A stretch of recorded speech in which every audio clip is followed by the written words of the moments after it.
Hello, this is Crackshot with Crackshot Chronicles. Today I'm going to demonstrate the theory that it takes 15 rounds to kill somebody. A lot of people seem to think that they have to have a 15-round gun and they have to have 2 extra magazines, like I do. And I do it because I just think it's cool. But it's not because I think that I have to have a gun that holds 15 rounds or 14 or 13, you know, plus 2 or 3 or 4 magazines. In the real world, if you're attacked, it's probably going to be in low light conditions, like it is right now, maybe even darker. It's also going to be against one bad guy who wants your wallet.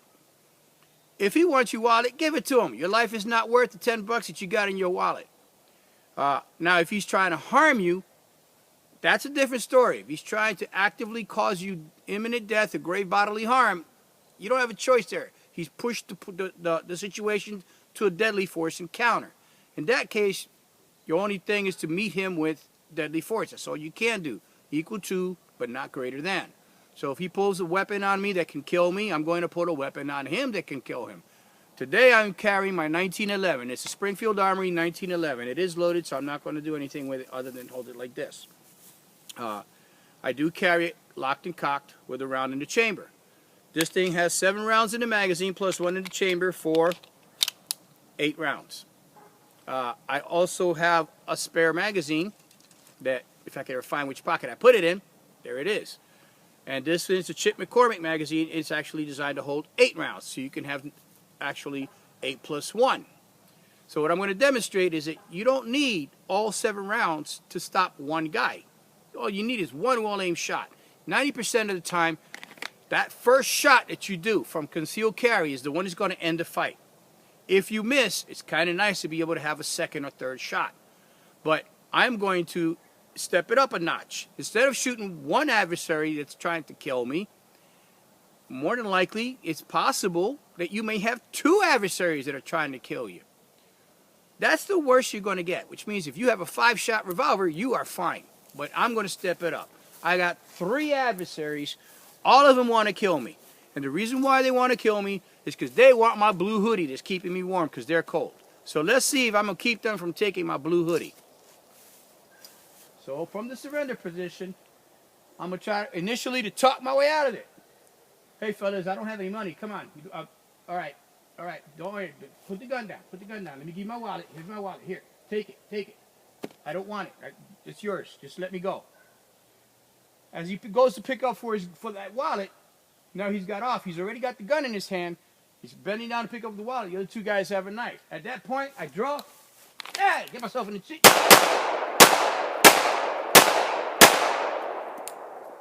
So, the threat is done.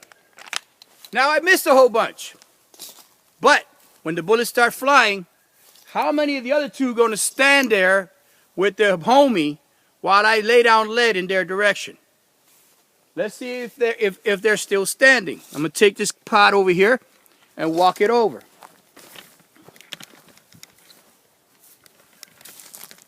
So I did have a problem with the holster trying to draw it from concealed carry, which can happen to you in the real world. Everybody you see on these YouTube channels, they have a perfect draw. In the real world, you may not get a perfect draw. It may hang up on you. This guy got shot. I shot him several times. I got him once. Center mass. Now, if you were to look at this target, superimpose it over me, that's pretty much where I would have been aiming. Do you think this guy is still in the fight after that shot?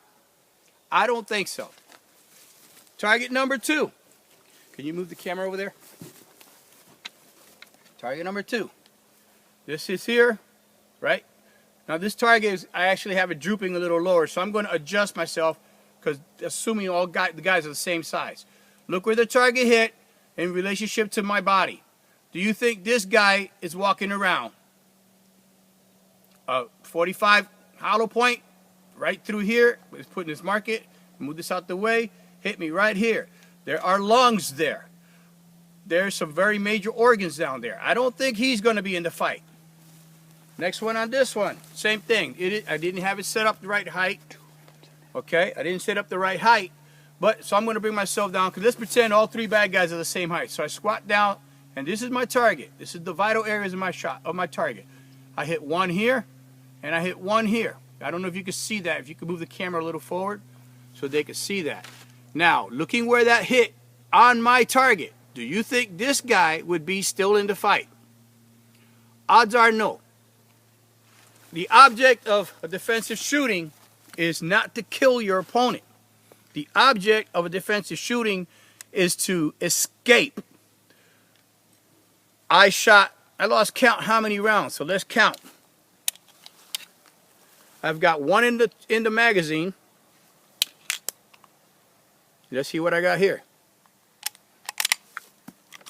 And one in the chamber. So out of 8 rounds, I was able to put 8 minus 2 is 6. So my math is horrible, especially when I've had too much to drink. Not that I've had anything to drink today other than Gatorade and water and Pepsi, but they make me goofy too. Bottom line is 6 rounds downrange, all 3 targets were hit. One of them hit twice. All 3 hits were in lethal areas of the body. Even though the first round I missed, I guarantee you these guys are going to run. They're not going to sit there and just watch what's going to happen. Would I have saved my life or not? That's for God to decide. Would I have actively defended myself? I think I would have. You be the judge. Bottom line is, keep in mind, a real gunfight is not like they portray it in YouTube videos or in Hollywood, in all these shoot 'em up bang bang movies that they have, where the bad guy shoots thousands of rounds at a whole bunch of bad guys. Never one gets hit. When he does get hit, gets stabbed in the side, and they patch him up with a band-aid, and he's ready to go. And all the gunshots are flesh wounds. In the real world, there are misses. You fumble on your draw, and the bad guy may not die immediately. Would I have gotten shot? No, don't know. But that is the reality of a gunfight. And here at Crackshot Chronicles, I'm not trying to sugarcoat anything and edit everything and do it 4, 5, 6 times until I get the take perfect so that you could see, hey, in a gunshot, that Crackshot Chronicle guy, he's really good and I can do the same. No, in the real world, there will be malfunctions. Your equipment may fail. Your gun may jam. Your holster may get snagged. You may miss. All of this is real. This is how it's actually going to happen in a gunfight. So the question rises, do you need more than 5 or 6 shots to be able to finish, to defend yourself? 3 guys, I see 1, 2, 3, 4 hits. If I had a 5-shot revolver, the fight would have been ended right there. All of them solidly placed. Up to you. You decide. Thank you for watching. I really appreciate it. Please hit subscribe. Also, please hit like if you like this video and make comments. Feel free to share it.